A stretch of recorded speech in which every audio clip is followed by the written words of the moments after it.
I'm Dan Shook, and people have accused me of being a Renaissance man.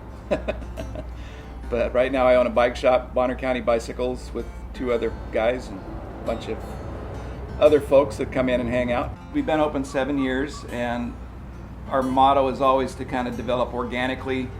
We don't spend a lot of money on interior stuff, as you can see, and we try to just put out a product for a reasonable price, and if we can continue that for a while, that's great, you know.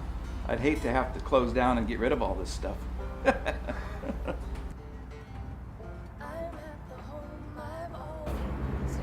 a painter and a potter and a sometimes wannabe semi-musician, and I work on this stuff, and build stuff, and other stuff.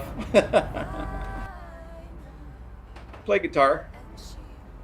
I try to anyway.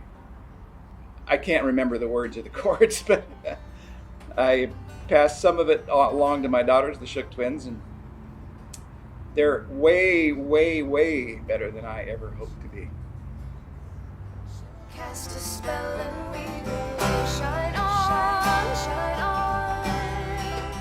Caitlin and Lori Shook, and they were born and raised right here in Sandpoint, Idaho. They're the 5th generation in Sandpoint. I'm the 4th. And they're a indie folk rock band that are called Shook Twins, not the Shook Twins. I've been here for 42 years. I was born in Moscow and then traveled all over the place. My dad worked with the UN, and then he was a bureaucrat, so we lived in Washington, D.C. and Denver and Pakistan and Iran and all kinds of places. Started out as a lifeguard, making $1.05 an hour in Maryland, and then University of Idaho, drove a bus. I was at EMT in Aspen, worked in a hospital, Aspen Valley Hospital, and did just about everything you could do there except being a doctor or a nurse. And I worked in liquor stores. I've done maintenance, been a carpenter, and a school teacher for a long time. Taught art at Sandpoint High School and Bonners Ferry High School. It's kind of hard to say. I like being an EMT. That was really interesting. Working in the hospital was interesting. And teaching, you know, I must have liked it because I did it for an awful long time. I also coached basketball, which I really love to do. Well, we're a repair. We sell and used bikes. We repair, we restore. So we're just kind of a jack of all trades in the bike industry. We do what we can. Restore old stuff and try to get it back on the road. Our motto is kind of don't take it to the dump. So we get really upset when we're at the dump and there's perfectly good bicycles in the metal pile that could be here getting fixed.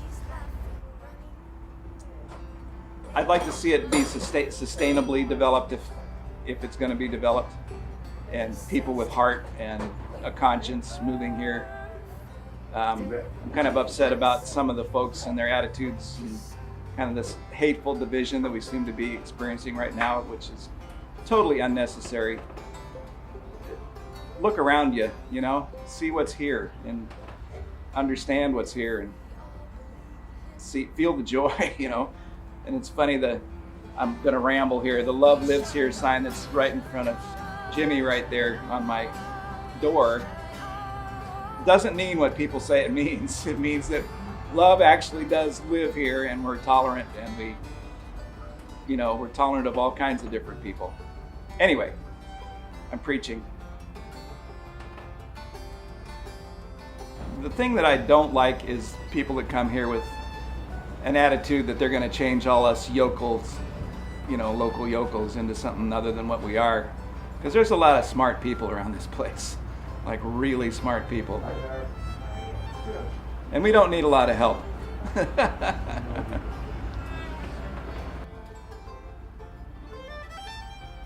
I like the 4 agreements.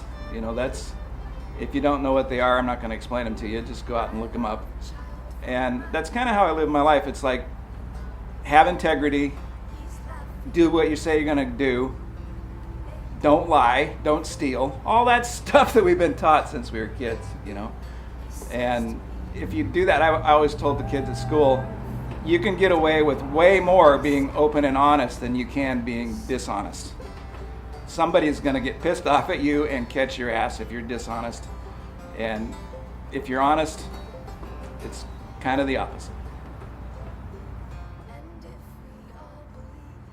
I got a guy here, Greg Rawaka, who works up on the hill, and he accuses me of having a big H stamped on my forehead for honest, which I don't think is all that bad.